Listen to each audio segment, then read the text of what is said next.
નમસ્કાર, આપ જોઈ રહ્યા છો ન્યૂઝ ગુજરાત. હું છું તમારો નુપુર. આજે વાત કરવી છે એક એવી શ્રદ્ધાની જે સવાલોના વમળમાં ઘેરાયેલી છે. આમ તો એક ખૂબ મોટું નામ, ખૂબ ઓછા સમયમાં વૈશ્વિક સ્તરે બહુ જ મોટું નામ થયું અને એ પછી એક આલેખ જાગી અખંડ હિન્દુસ્તાન, અખંડ ભારત બનાવવાની. અને એવું કહેવાય છે, એવો દાવો તો નથી પણ લોકમુખે ચર્ચાય છે કે વ્યક્તિ એવા છે કે જેમને કર્ણ પિશાચીનીને સાધીને રાખી છે અને સામેવાળાના મનની વાત એમને કહી દે છે. કદાચ તમે સમજી ગયા હશો, હું વાત કરી રહ્યો છું બાબા બાગેશ્વર ધીરેન્દ્ર શાસ્ત્રીની. ગુજરાતમાં એ આવી રહ્યા છે અને એવું હતું કે કદાચ ગુજરાતમાં આવશે તો રંગે ચંગે એમનું સ્વાગત થશે. પણ ધીરેન્દ્ર શાસ્ત્રીની આગળ જાણે વિવાદો ચાલતા હોય એમ ગુજરાતમાં આવે, રાજકોટમાં એમની કથા થાય એ પહેલા જ એમનો વિરોધ શરૂ થઈ ગયો છે. પાટીદાર અગ્રણી પરસોત્તમ પીપળિયા હોય કે પછી વિજ્ઞાન જાથાના જયંત ભાઈ હોય, એ બધા એમનો વિરોધ કરી રહ્યા છે અને કોઈ એમને તાંત્રિક ગણાવી રહ્યું છે તો કોઈ ભ્રામક વાતો કરનાર ગણાવી રહ્યું છે. પરસોત્તમભાઈ ખુદ અમારી સાથે જોડાયા છે. પીપળિયા સાહેબ, સ્વાગત છે આપનું ન્યૂઝ ગુજરાતમાં.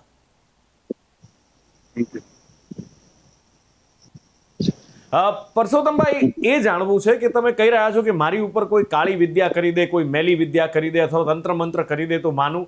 આખરે એક કથાકાર છે જે કદાચ લોકોના મનની વાત સમજી શકે છે અને એ કથા કરવા આવી રહ્યા છે, હિન્દુ ધર્મનો, સનાતન ધર્મનો પ્રચાર કરી રહ્યા છે, અખંડ હિન્દુસ્તાનની વાત કરી રહ્યા છે, તો પછી એમનો વિરોધ કેમ?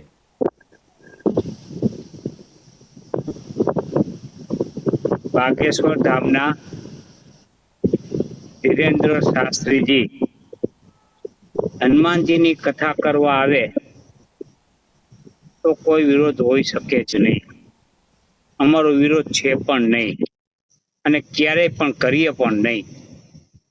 પણ કથા એક બહાનું છે.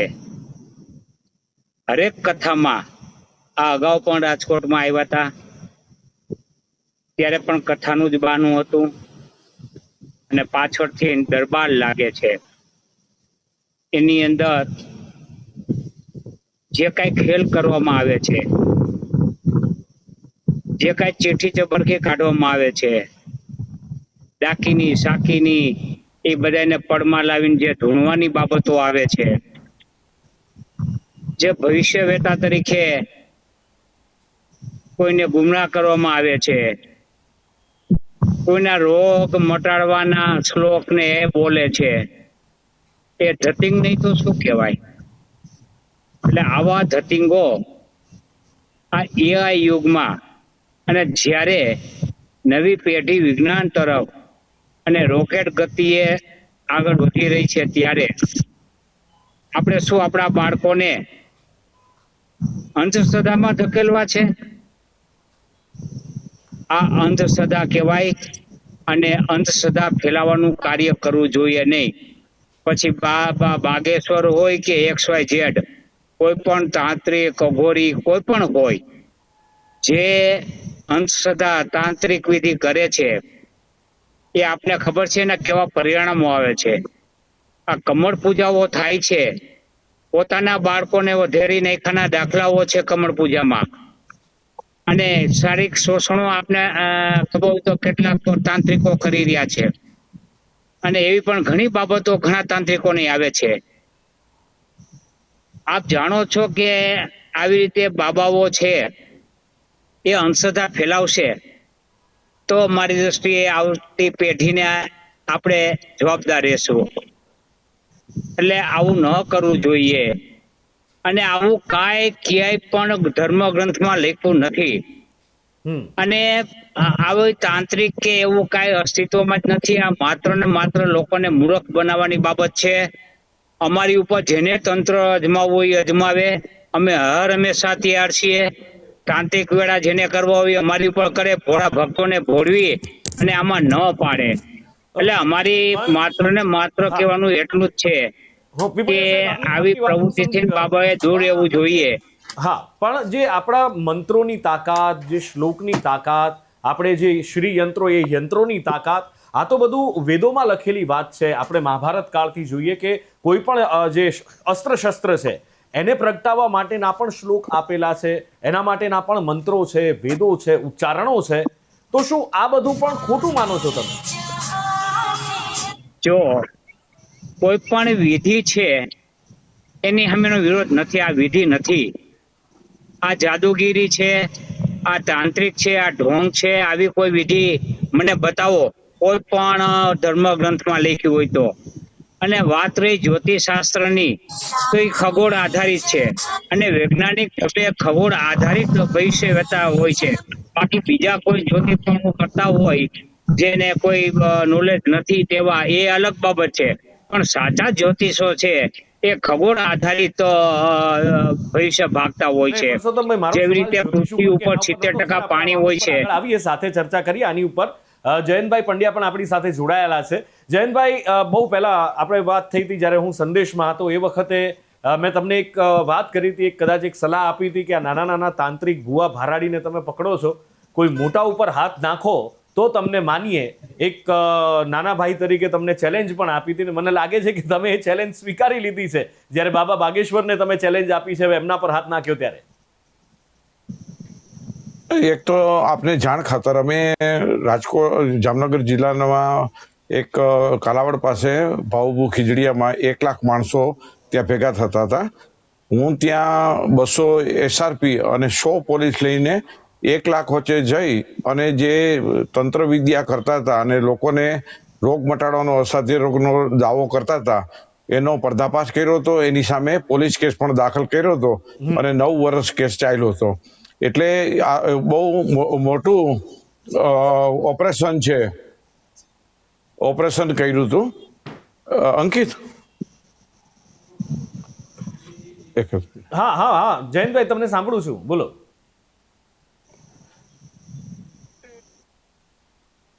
લાગે છે જયંતભાઈ સાથે સંપર્ક કપાઈ ગયો છે. અમે સંપર્ક કરવાનો પ્રયત્ન કરી રહ્યા છીએ, પણ પરસોત્તમભાઈ આપણી સાથે જોડાયેલા છે. પરસોત્તમભાઈ, મેં કોઈ જ્યોતિષશાસ્ત્ર ખગોળશાસ્ત્રની વાત નહોતી કરી. મેં તો એ વાત કરી હતી કે જે વેદોની અંદર લખેલી વાત છે, જે કુંડલિનીઓ છે, કે પછી જે આપણી અંદરની જે યોગ, જે ચક્ર જાગૃત કરવાની વાત છે, આ તો બધું આપણા શાસ્ત્રોમાં લખેલું છે. ધીરેન્દ્ર શાસ્ત્રી એની જ તો વાત કરે છે. કદાચ સામેવાળાના મનની વાત જાણે છે. કર્ણ પિશાચીની વાત પણ એ પણ ઘણી બધી જગ્યાએ એની ચર્ચાઓ પણ છે, એના મંત્રો, એના યંત્રો, એ બધું જ છે. તો પછી વિરોધ શાનો? તાંત્રિક કેવી રીતે તમે ધીરેન્દ્ર શાસ્ત્રીને કહો છો એ સમજાતું નથી. મને કોઈ શાસ્ત્રમાં મંત્રો કે એની સામે કોઈ વાંધો નથી. મંત્રોને માન્ય છે, પણ અહીંયા મંત્રોને નથી. અહીંયા એ ભેદ સમજવાની જરૂર છે. અહીંયા ચિઠ્ઠી ચપળકી કાઢવાનું ક્યાં શાસ્ત્રમાં લખ્યું છે? આપ કહો મને.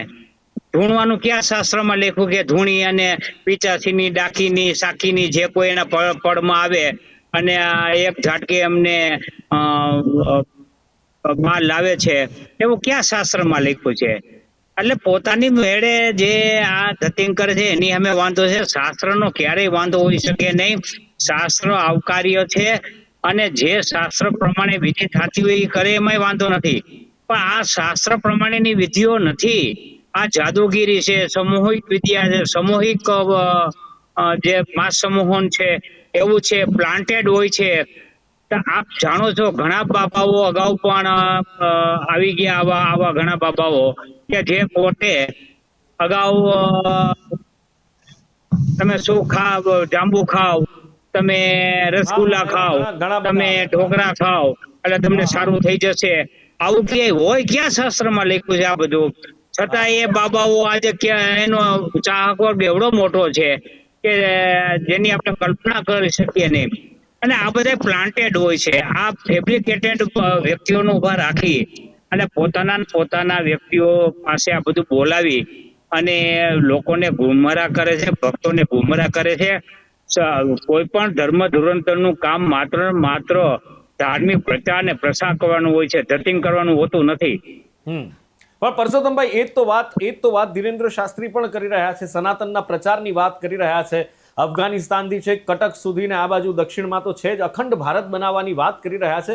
તો સવાલ એ થાય છે કે ક્યાંક પરસોત્તમ પીપળિયા પર્સનલ લેવલ પર વિરોધ કરી રહ્યા છે કે પછી કોઈ બીજા કથાકારના કહેવાથી આ વિરોધ કરી રહ્યા છે કે પછી ખરેખરમાં એમને સનાતનની ચિંતા છે, લોકોની ચિંતા છે? આ સવાલ થાય. મેં આ પહેલા પણ વિરોધ કરેલો છે, આ પ્રથમ વખતનો નથી. હા, એટલા ધતિંગ માટે સામે આ કોઈના- પેલા પણ હું કોઈનો- બોલેલો છો અને એક વખત ડિબેટમાં બેઠેલો છો અને આવા ધતિંગો ઉજાગર કર્યા છે ત્યારે હું હંમેશા બોલ્યો છો. કમળ પૂજા થાય છે ત્યારે પણ બોલ્યો છો. અને વાત રહી અખંડ ભારતની, મને અખંડ ભારતના એક રાજા બતાવો અત્યાર સુધીના કે જેને શાસન કર્યું હોય, જેને પશ્ચિમથી માંડીને પૂર્વ સુધી અને ઉત્તરથી માંડીને દક્ષિણ સુધીનો એક રાજા એવો બતાવો કે જે અખંડ ભારતનો રાજા હતો એવો બતાવો, નામ બતાવો. અખંડ ભારત ક્યારેય હતું જ નહીં. આ બધી બાબતો પણ એક ઉપજાવી કાઢેલી છે.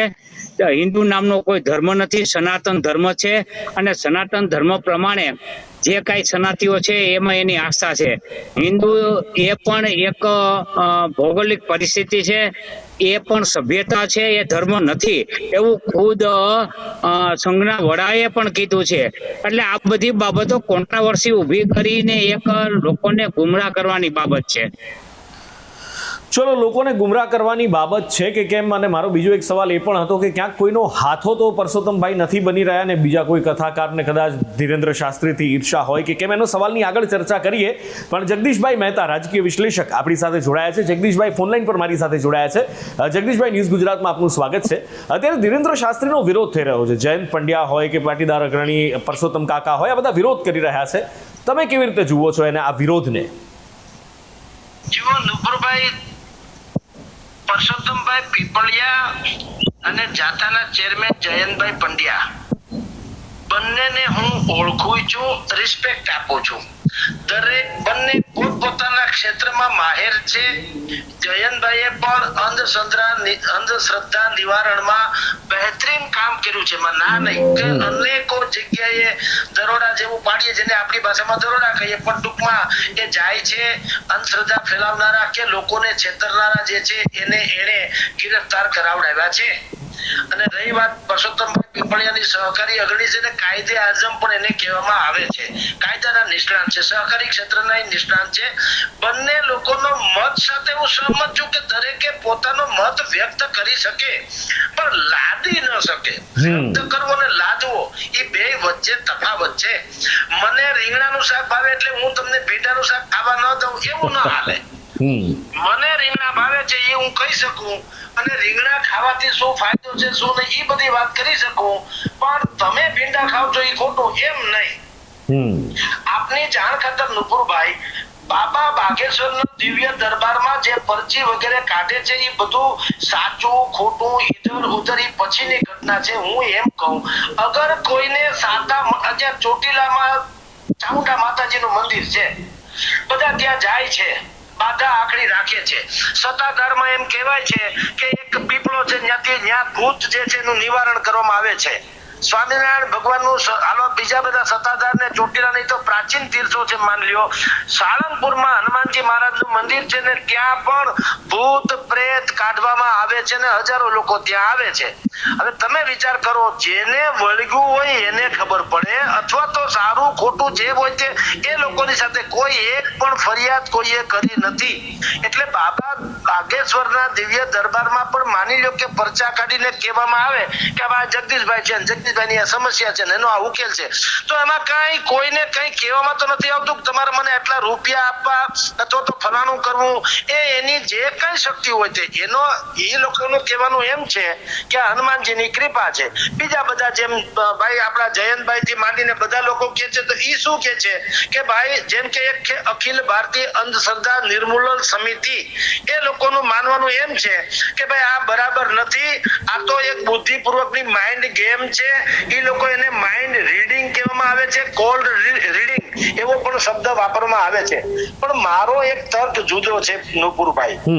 અહીંયા જે જયંતભાઈ ને ભાઈ પીપળિયાજી બંને રાજકોટના છે, એટલે હું કહું એને કે રાજકોટમાં વિદ્યાનગર મેઇન રોડ છે એ ડોક્ટરોનો જ રોડ કહેવાય છે. બંને તરફ 5 સ્ટાર હોટલ ને શરમાવે એવી ડોક્ટરોની આખી પેનલ છે, હોસ્પિટલ છે.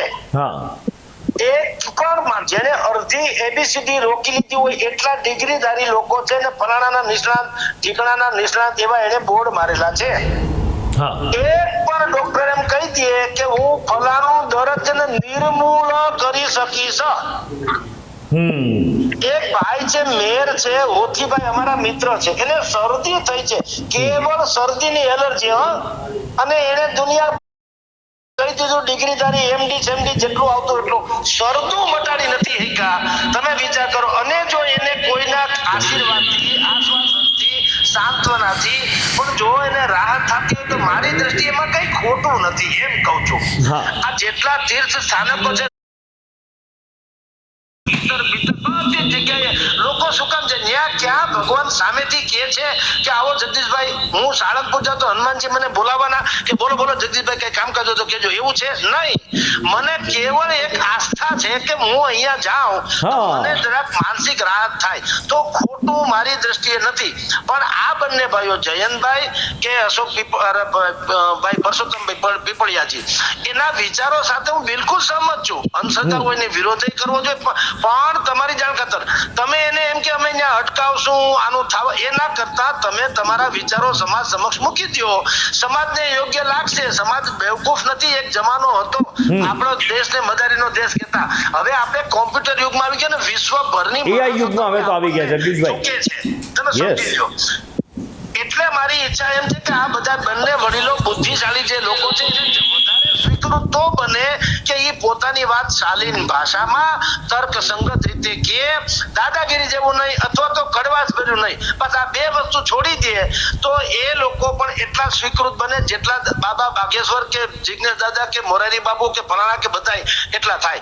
મને તમે કયો નુપુરભાઈ, હનુમાનજીના મંદિરે શનિવારે લાંબી લાઈન લાગે છે, કોઈએ હનુમાનજીએ કોઈને કીધું બોલો જગદીશભાઈ કઈ કામ કર્યું તો કહેજો, તો શું કામ લાઈન લાગે છે? હવે તમે એનો વિરોધ કરો એ ન ચાલે. મારી શ્રદ્ધા છે તો તમારી વિજ્ઞાન ઉપરની શ્રદ્ધા છે, એ તમારે અમારી આ ધાર્મિક શ્રદ્ધાને ઉપર થોપી દેવાનો કયો અધિકાર? બિલકુલ. એટલે જગદીશભાઈ સવાલ એ થાય છે કે જે વિરોધ કરી રહ્યા છે, ક્યાંક એવું તો નથી ને કે કોઈ બીજા કથાકારને કે કોઈ બીજા એવા બાપુ હોય કે જેમને ધીરેન્દ્ર શાસ્ત્રીની ઈર્ષા આવતી હોય, ક્યાંક એમનો એ હાથો બનીને આ કરતા હોય? ના, આ બંને બુદ્ધિશાળી વ્યક્તિત્વ છે, એમાં હાથા બાથા તો ન બને. પણ અને બીજું એને એવી જરૂર નથી, જેમ કે પરસોત્તમભાઈ ને હું ઓળખું છું, પૈસે ટકે સુખી માણસ છે, બુદ્ધિશાળી માણસ છે, એને હાથા બનવાનો મતલબ નથી. પણ ઘણી વખત શું થાય છે, તમારી જાણ ખાતર, હું નરેન્દ્ર મોદીની વિરુદ્ધમાં બોલું ને એટલે હું હોઉં એના કરતા વેત એક મોટો તો થઈ જાઉં. હું ભૂપેન્દ્રભાઈ નું બોલું તો હજી ઓછો થાઉં, હું હર્ષભાઈ નું બોલું તો એક વેત વધી જાઉં, નરેન્દ્ર મોદી નું અમિત શાહ નું બોલું તો 2 વેત વધુ, ને નરેન્દ્ર મોદી નું બોલું તો 4 વેત મારું વધી જાય. સમજી ગયો? એટલે આમાં માણસ શું કરે છે, હાથીના પગલામાં હંધાય પગલા આવી ગયા. ભાઈ બાબા બાગેશ્વર છોડો, હું તમને કહું, અહીંયા હમણાં પણ અહીંયા રાજકોટમાં જિગ્નેશ દાદાની કથા થઈ, મોરારી બાપુની કથા થાય છે, અને હું તો તમને કહું તમામ મંદિરો મને તમે સમજાવો ને, ત્યાં ક્યાંય ગેરંટીથી આપવામાં આવે છે ડોક્ટરની જેમ, એક્સરે જેમ ડોક્ટર પાડે એવી રીતે તમારા દુઃખ દર્દનો ક્યાંય એક્સરે પાડવામાં આવે છે, ક્યાંય દવા આપવામાં આવે છે? એટલે એક શ્રદ્ધાની વાત છે એમાં. પરસોત્તમ કાકા છે આપણી સાથે, પરસોત્તમ બાપા. હા જગદીશભાઈ, લાખો લોકોની છે, શું કામ કઈ કરવું? સમજાઈ ગઈ આપની વાત. પરસોત્તમ બાપા છે આપણી સાથે, એમની સાથે જ વાત કરીએ. પરસોત્તમ બાપા, એક ક્યાંક એવી એક સવાલ એવો પણ ઊભો થાય છે જગદીશભાઈએ કહ્યા પછી કે જ્યારે આસ્થાની વાત છે તો પછી આપણે શું કામ આ કરીએ છીએ, અને ક્યાંક એવું નથી ને કે ધીરેન્દ્ર શાસ્ત્રીનું નામ વટાવી અને આપણું કદ મોટું કરવાના પ્રયત્નો થઈ રહ્યા છે?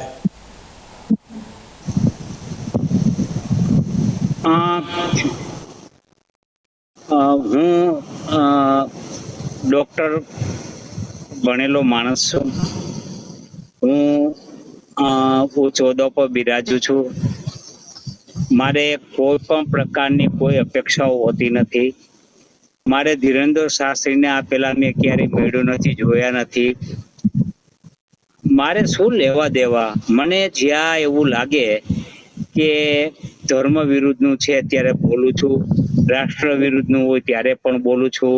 તમે મારી ફેસબુક જોઈ લ્યો, એમાં જ્યાં મારે ટિપ્પણીઓ કરવાની હોય એ હું કરી જ રહ્યો છું. અને આજથી નહીં, આ 15 વર્ષનો મારો ઇતિહાસ તમે તપાસી લ્યો, મારે કાંઈ પણ લાગે વર્ગે નહીં. માત્ર ધીરેન્દ્ર શાસ્ત્રીજી જો હનુમાન ચરિત્ર કેવા આવતા હોય તો વેલકમ છે, અમે એને વધાવીએ છીએ. જો દરબાર ન કરે તો અમારે આજે કોઈ પ્રશ્ન નથી, અમારો તો દરબારનો જ પ્રશ્ન છે એની હનુમાન કથાનો કોઈ પ્રશ્ન નથી. હું પોતે ચુસ્ત સનાતની છું, એટલે સનાતન વિરુદ્ધનું કોઈ દી માણસ હોઈ શકે નહીં. એટલે આ બધી બાબતો જ્યારે કોઈ વિરોધ કરે ત્યારે એની ઉપર અનેક પ્રકારના માસલા ધોવાતા હોય છે, અને એ ધોવે કોઈ તો એમાં હું રોકી શકું નહીં. એ બરાબર પરસોત્તમભાઈ, પણ જગદીશભાઈએ સવાલ ઉઠાવ્યો છે એ પણ તો એક મહત્વની વાત છે ને, એ પણ વિચાર માંગી લે કયો સવાલ? કે તમે મારી વાત કયો સવાલ? મારી વાત તો સાંભળો. હા. મારી વાત એક મિનિટ ખાલી સાંભળી લ્યો, એક મિનિટ સાંભળી લ્યો કે એ જે દરબાર ભરાય છે એનો તમને વિરોધ છે. જગદીશભાઈએ કહ્યું કે સાળંગપુર દાદાનોય દરબાર ભરાય છે, ત્યાંય હનુમાનજી જ છે, ત્યાં કષ્ટભંજન દેવ જ છે.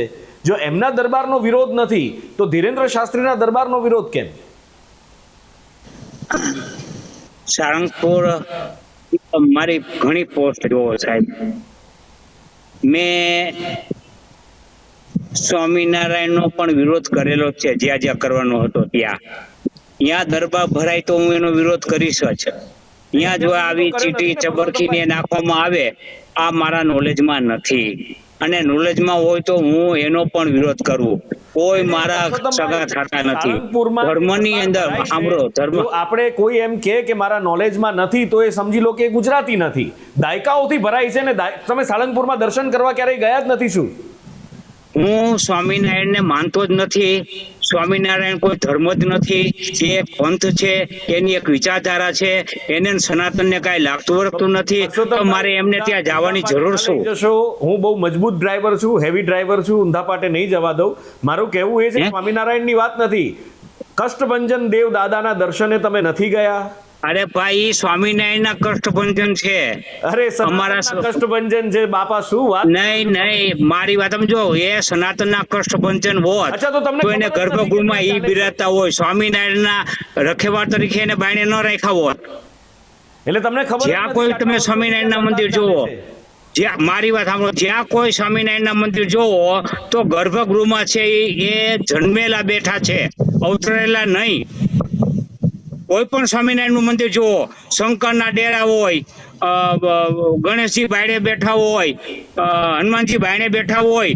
જો મારી વાત સાંભળો, આ જે સ્વામિનારાયણ સંપ્રદાય છે એના માટે હનુમાનજી આવકનું સાધન છે, ગણેશજી આવકનું સાધન છે, એ સિવાય એને કાંઈ લાગતું વળગતું નથી. લાખો લોકો પરસોત્તમ બાપા ગુજરાતમાં છે, જેમને તમે પૂછશો ને કે કષ્ટભંજન દાદાના પરચા શું છે તો તમને બહુ સરસ કહેશે. આપણા લેવા કણબી સમાજના કેટલાય દીકરા દીકરીઓ ને લોકો છે એ તમને કહેશે, પણ કાંઈ વાંધો નહીં, તમે કહો છો. પણ હું જાણીને એનો પણ વિરોધ કરું છું. અત્યારે જ વિરોધ આપની સામે હું કરી રહ્યો છું. સ્વામિનારાયણનો વિરોધ આપની સામે કરી રહ્યો છો કે હું એને નારાયણ પંથકમાં પડતો જ નથી, એ તમે કીધું એ વાત માનવી પડે કે એમાં અમે ખૂબ લડ્યા હતા. અમે સંદેશમાં હતા, હું અને મારા પાર્ટનર છે મનીષ પુરોહિત, મારા જીગરજાન મનીષ પુરોહિત, અમે બે બહુ લડ્યા હતા. અને એ જ પછી ભીત ચિત્રો બદલાયા ને એ ચિત ચિત્રો બદલાવવા માટે પણ લડત છે કે સનાતનનું અપમાન સહન નહીં થાય પછી એ કોઈ પણ હોય એના માટેની તો લડત. પણ અમે લડ્યા છીએ ભાઈ. એટલે એવું નથી કોઈ ધર્મમાં હું ન બોલું ને આ ધર્મમાં બોલું, એવું નથી. મને મારો સનાતન ધર્મ હોય એમાં હું બોલી શકું. બિલકુલ બિલકુલ.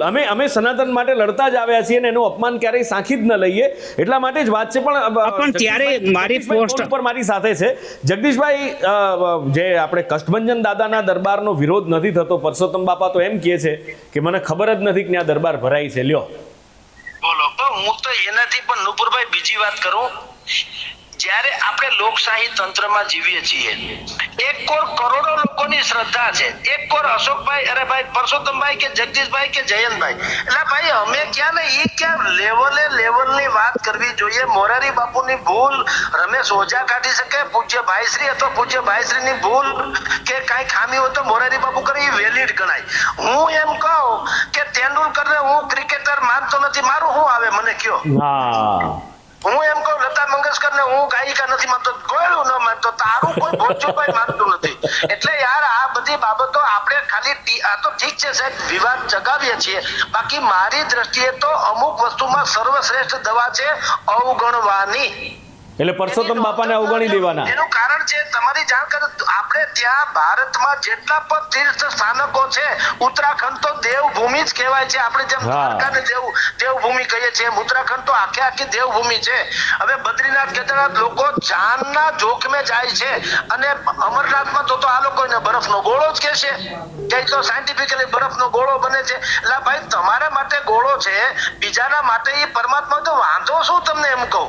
એમાં એને સાતા વળતી હોય, તમે ન માનો કોઈ વાત નહીં, તમે તારે ઘરે રહ્યો મજા કરો. પણ તમે મેં તમને શરૂઆતમાં કીધું એમ નુપરભાઈ, મને રીંગણા ન ભાવે એટલે હું તમને એમ કોઈ ન હકું તમે રીંગણા ન બનાવો. બસ આ જ વાત મારે પરસોત્તમ બાપા પાસેથી જાણવી છે. પરસોત્તમ બાપા બહુ જ ગંભીર વાત કરી છે જગદીશભાઈએ. શું મને જગદીશભાઈ નો અવાજ નથી સંભળાયો, એટલે આ બોલશો તો હું. હા, જગદીશભાઈએ એવું કીધું કે એક લેવલ હોવું જોઈએ. કદાચ ભાઈશ્રીની કોઈ ભૂલ હોય તો મોરારી બાપુ કહી શકે, મોરારી બાપુની કોઈ ભૂલ હોય તો ભાઈશ્રી કહી શકે. આપણે કોણ એમને કહેવા વાળા કે આજે હું એમ કહી દઉં કે હું સચિન તેંડુલકરને નથી માનતો ક્રિકેટર, કે લતા મંગેશકરને સિંગર નથી માનતો, તો એ આપણું કોઈ લેવલ નથી. આજે ધીરેન્દ્ર શાસ્ત્રી છે, એનું લેવલ અલગ છે. અને બીજી વાત એમણે એ કીધી કે જો મને રીંગણા ના ભાવતા હોય તો હું આખા ગામને એમ ન કહેવા જાઉં કે તમારે રીંગણા ન ખાવા. આ જગદીશભાઈના શબ્દો મેં તમને સંભળાવ્યા. ના, જગદીશભાઈ ની વાત સાચી છે, હું એને ડિનાય નથી કરતો. હા, પણ જ્યારે સનાતન ધર્મના કોઈ દેવ દેવીઓને એની વિરુદ્ધનું બોલવામાં આવે ત્યારે એક સનાતની તરીકે મારાથી સહન ન થાય તો મારે બોલવાનું રહે. પછી એ મારો પદ કયું છે એ જોવાનો પ્રશ્ન નથી, કારણ કે હું સનાતની છું. તો સનાતની તરીકે કોઈ સનાતની ધર્મના દેવ દેવીઓ વિશે ઘસાતું બોલે તો એના વિશે મારે બોલવાનો મને અધિકાર છે ને હું બોલું છું. કયા દેવી દેવતા વિશે ઘસાતું બોલ્યા? હે, ધીરેન્દ્ર શાસ્ત્રી કયા દેવી દેવતા વિશે ઘસાતું બોલ્યા? મેં ધીરેન્દ્ર શાસ્ત્રીની વાત નથી કરતો હું. તો હું એ તો પ્રશ્ન આ વાત કરું, સ્વામિનારાયણની વાત કરું છું. પરસોત્તમ બાપા કેમ વિરોધ છે? જે માણસ એમ કહે છે કે મારે અખંડ ભારત બનાવવું છે, મારે હિન્દુ રાષ્ટ્ર બનાવવું છે, એને કેમ વિરોધ કરે છે પરસોત્તમ પીપળિયા? એ તો જાણવું છે, એ તો મૂળ પ્રશ્ન છે. પણ મેં હિન્દુ રાષ્ટ્રનો વિરોધ નથી કર્યો કે અખંડ ભારતનો નથી કર્યો. મેં વિરોધ કર્યો છે આ પાખંડ પ્રવૃત્તિનો. એટલે પાખંડ પ્રવૃત્તિ ન થાય એટલું જ જોવાનું છે મારે. અમારી આવતી પેઢીને એની પર વિપરીત અસર ન થાય. અમારે અમારા સંતાનોને ઉપર લઈ જવાના છે, નથી નરકમાં લઈ જવાના. ક્યુ પાખંડ ધીરેન્દ્ર શાસ્ત્રીનું? અરે પાખંડ એટલે જે મેં પહેલાય કીધું, તમે વારંવાર એક જ પ્રશ્ન કહ્યો, હું પહેલાય કહું છું, હજી કહું છું, એના ધાર્મિક બાબતનો કોઈ વિરોધ નથી ને ક્યારેય કરી શકાય નહીં. પણ કયા એને મેં એમ પણ કીધું, તમને કહ્યું, મેં એમ પણ મને બોલવા દ્યો. હા, બોલો. મેં એમ પણ કીધું કે એની ધાર્મિક બાબતનું હું એડમિટ કરું છું. હનુમાનજીનું જે કાર્ય કરે છે એ પણ સ્વીકાર્ય છે, એમાં કોઈ અમને વાંધો નથી. માતોને વાંધો છે આ ચીઠા ચબરખા નાખી અને ધોતારા પણ કરે છે, એટલો જ વાંધો છે, બાકી અમને કોઈ વાંધો નથી. પણ એવું ક્યાંય ધર્મમાં લખ્યું નથી. પાખંડ મને પાખંડ ગણાવો કે 1 નંબરનું પાખંડા, 2 નંબરનું પાખંડા, 3 નંબરનું પાખંડા. આજે કોણ દાન નથી લેતું, કોણ પૈસા વગર કથા કરે છે, એ મને તમે નંબર તો આપો, એમના નામ તો આપો. અરે અહીંયા પાખંડ એટલે એ છે ભાઈ કે અંધશ્રદ્ધા ફેલાવો, એ પાખંડ જ કહેવાય ને. બીજું હું અંધશ્રદ્ધા ફેલાવી. હા, અને કઈ અંધશ્રદ્ધા? શું શેની? આ મેં અગાઉ કીધું, આપે માનવું ન માનવું આપનો પ્રશ્ન છે. મેં એમ કીધું ચિઠ્ઠી ચબરખી નાખી અંધશ્રદ્ધાની તો શું? અચ્છા, એ ચિઠ્ઠી એને તમે શું શ્રદ્ધા માનો છો? ચિઠ્ઠી ચબરખી નાખી એને ડાકીની સાકીની બધા ઢૂંઢતા હોય ને તમે માનો છો કે અંધશ્રદ્ધા નથી? અચ્છા, હું તો શ્રદ્ધા અંધશ્રદ્ધા હું તો બહુ એક અલગ વસ્તુમાં માનવા વાળો. પણ આ નરી આંખે દેખાય, આપણે દેખાતી નથી. નરી આંખે અંધશ્રદ્ધા છે. અરે તમે એટલે આપણે નો દેખાતી હોય એ અલગ બાબત છે. હા, આ નરી આંખે બધાયને દેખાય છે અંધશ્રદ્ધા છે. બીજો ભાગ, પેલા ભાગનો અમારે કોઈ વિરોધ નથી. જગદીશભાઈ શું માને છે પૂછી લઉં. જગદીશભાઈ, ચિઠ્ઠીને તમે શ્રદ્ધા માનો છો અંધશ્રદ્ધા? ભાઈ દરેકની પોતાની એક આવડત પ્રકારનો હોય છે. જ્યોતિષી શું છે? હાલો આ પરચા છે એ જવા દો. જ્યોતિષી તમારે હાથ જોઈને કહે છે કે નહીં કે તમને ફલાણું દુઃખ છે કે દર્દ છે આ દુનિયામાં જ્યોતિષીઓ છે કે નહીં? હા કે ના? પરસોત્તમ બાપાને કયો. પરસોત્તમ બાપા તમને સાંભળે જ છે, જવાબ આપશે. બોલો પરસોત્તમ બાપા. તમે શું કહેશો? અને બીજું, હમણાં પરસોત્તમ બાપાએ બોલ્યા, મેં સાંભળ્યું, એને કીધું મને હનુમાનજી સામે કાંઈ વાંધો નથી, આમ તેમ. ક્યાંથી વાંધો હોય? આપણે ફાટી પડીએ છીએ. મને તમે કહો ને, જો તમે પુરાવો જ માંગતા હો, સાયન્ટિફિકલી પુરાવો માંગતા હો, તો તમે હનુમાનજીને માંગો કે ભાઈ હનુમાનજી તમે સાક્ષાત છો કે કેમ, એનો પુરાવો આપો તો અમે તમારી આરતી કરીએ. ન્યા તમારું કઈ હાલે નહીં. આપણે આવા બાબા હોય કે બીજા કોઈ એને હોય તો એનો વિરોધ કરીને ખાલી ચમકીએ. મારી દ્રષ્ટિએ આવડા મોટા વ્યક્તિ જે પરસોત્તમભાઈ બહુ વિદ્વાન માણસ છે ને, શું કામ આમાં પડે છે મને સમજાતું નથી.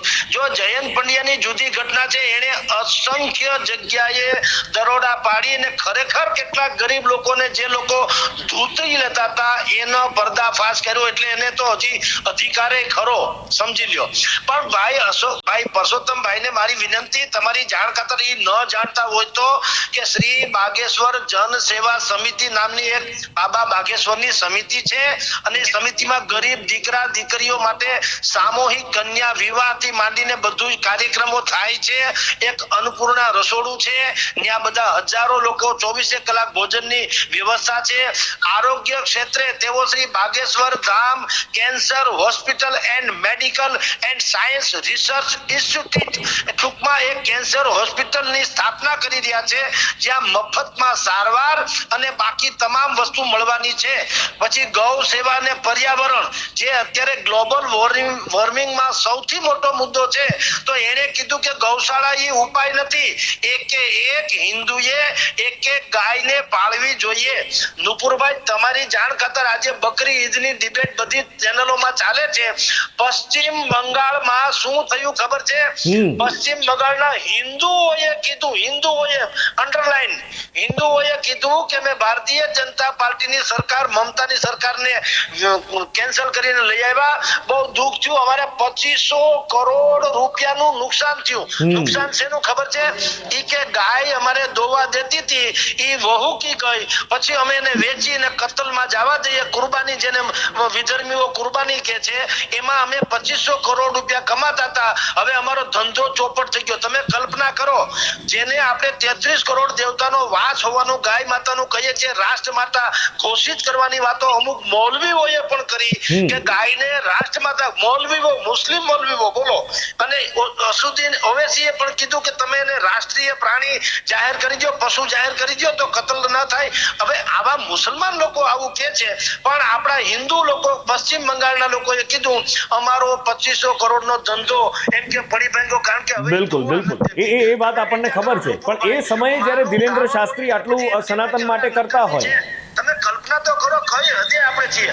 એક સનાતન એકતાની જગદીશભાઈ, કે સનાતન. હા જગદીશભાઈ, પરસોત્તમ બાપા કંઈક કહેવા માંગે છે, સાંભળી લઈએ. જગદીશભાઈ, જેટલો ટીકા ટિપ્પણીનો અધિકાર આપને છે, એટલો જ ટીકા ટિપ્પણીનો અધિકાર મને છે. મને આપને જે યોગ્ય લાગે એની આપ ટીકા ટિપ્પણ કરો છો, અને કરવી જોઈએ, એ આવકાર્ય છે. એટલી ટીકા ટિપ્પણ કરવાનો મને અધિકાર છે. એટલે મારે ન પડવું જોઈએ. શા માટે પડો છો, તમારું આ નથી, એ બાબત મારી દ્રષ્ટિએ અયોગ્ય છે. નંબર 2, જગદીશભાઈ, એટલે આપ એમ કહેવા માંગો છો કે એને આટલી સેવા કરે છે એટલે ધતિંગને ધોંગ કરવાની છૂટ, પાખંડ કરવાની છૂટ, આ બધી એને છૂટ મળી જાય છે? જગદીશભાઈ, કોઈ સેવા કરે એટલે આ બધી છૂટ એને આપી દેવાની? સેવા તો આખું ગામ કરે છે, કોઈ પાખંડ કરે ભેગું?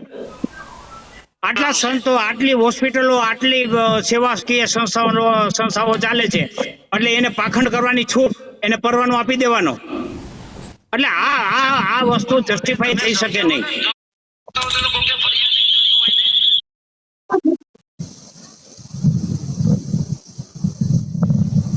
પરસોત્તમભાઈ, રણમાં જ્યારે પાણી ન મળે ને ત્યારે ઝાડવાનો છાંયો છે ને ઈ પાણીની પર્યાય પૂરો થાય.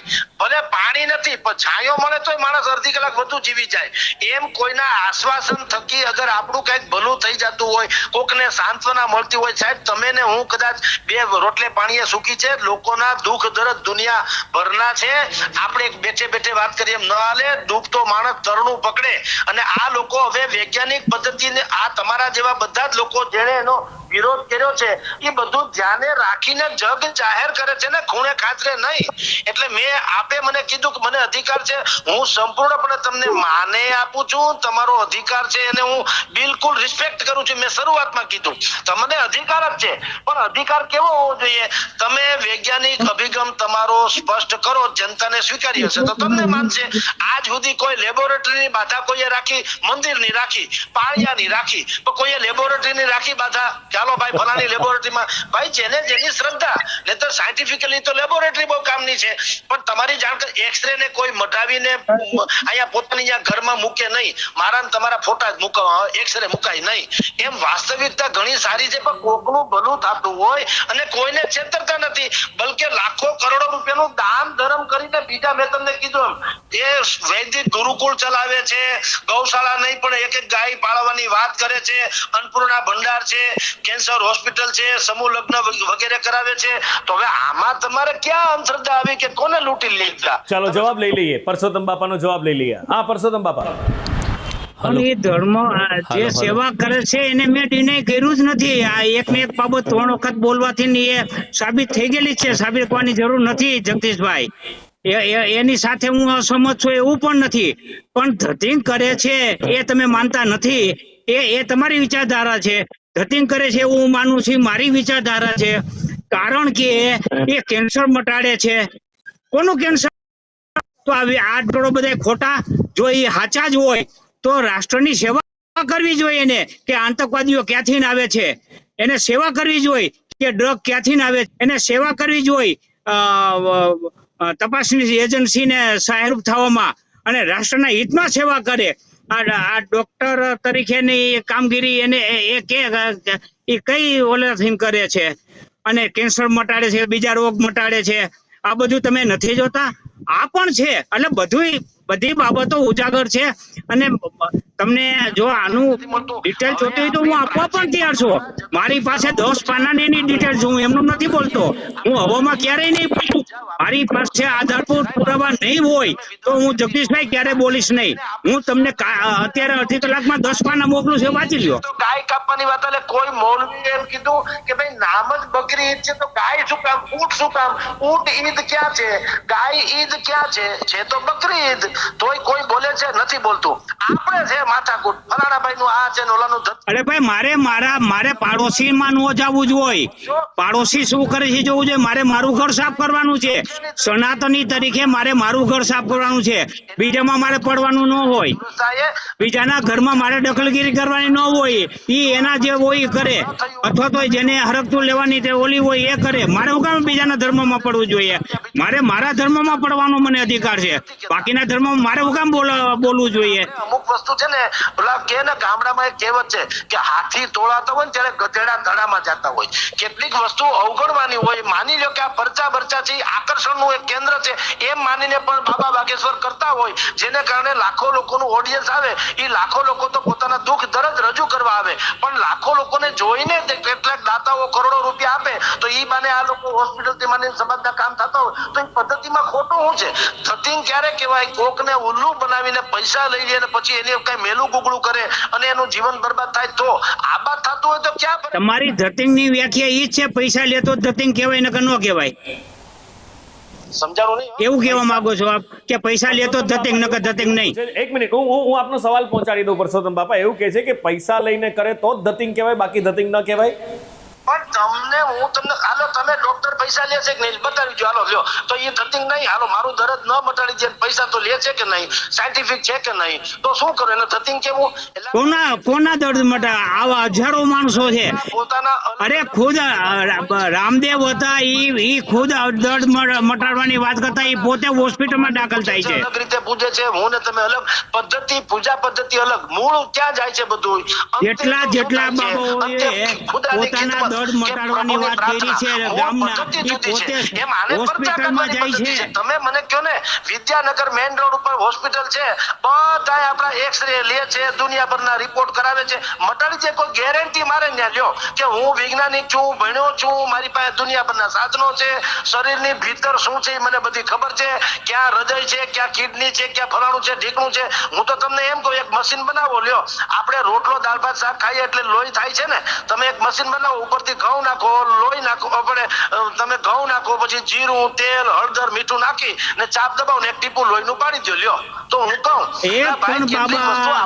મને ઘણા બાબાને મેં જોયા રોગ મટાડતા, એક બાબાને અનેક બાબાઓ એને પદ્ધતિ એની લે હોસ્પિટલમાં દાખલ થાય છે. શા માટે ભાઈ? જો ઈ જ ગામના રોગ મટાડતા હોય તો એ શા માટે હોસ્પિટલમાં જાય? છેલ્લે રામદેવને થવું પડ્યું હોસ્પિટલમાં દાખલ. એવી ફરિયાદ નથી કરી કે મને આ બધું ધતિંગ છે, બીજું કાંઈ છે નહીં. એટલે શું ફેર પડે ભલા મારા? હે બિલકુલ બિલકુલ બિલકુલ ઘણી બધી આ ચર્ચા એવી છે કે જેનો કોઈ અંત નથી. જે માને છે એ બધું જ માને છે, ને જે નથી માનતા એ વિરોધ પણ કરે છે. પણ સવાલ એ છે કે જે માને છે એમની શ્રદ્ધા છે. હવે સામે એ શ્રદ્ધાને ક્યાંક અંધશ્રદ્ધાની દોરીમાં બાંધી તો નથી દેવામાં આવતી, એ સવાલ છે. અને આ જ સવાલને લઈને વિરોધ પણ થતા રહે છે. પણ જ્યારે વિરોધ થાય છે તો વિરોધ પણ સવાલના ઘેરામાં છે કે ક્યાંક પોતાનું કદ વધારવા માટે તો આ વિરોધ નથી થઈ રહ્યો, ક્યાંક કોઈનો હાથો બનીને તો આ વિરોધ નથી થઈ રહ્યો, ક્યાંક ધર્મના આસનો ઉપર બેઠેલા લોકોમાં અંદર ઈર્ષાનો ભાવ ઉઠ્યો છે અને એટલા માટે કોઈને હાથો બનાવીને તો વિરોધ નથી કરી રહ્યા. ઘણા બધા સવાલો છે, પણ આ બધાના જવાબ જ્યારે 5 તારીખે ધીરેન્દ્ર શાસ્ત્રી રાજકોટની ધરતી પર પગ મૂકશે ત્યારે ખબર પડશે. એમનામાં શ્રદ્ધા ધરાવનાર એમના શ્રદ્ધાળુઓ છે એ શું કહે છે, એ આવે છે કે નહીં, શું એ આને ધતિંગ માને છે કે કેમ, એ તો એમના દરબારમાં એમના સ્ટેજ ઉપરથી ખબર પડશે. પરસોત્તમભાઈ અને અમારી સાથે આપ જોડાયા જગદીશભાઈ, એ બદલ આપનો ખૂબ ખૂબ આભાર. આપે કિંમતી સમય ફાળવ્યો અને અમારી સાથે ચર્ચામાં જોડાયા. Thank you so much. ખૂબ ખૂબ આભાર.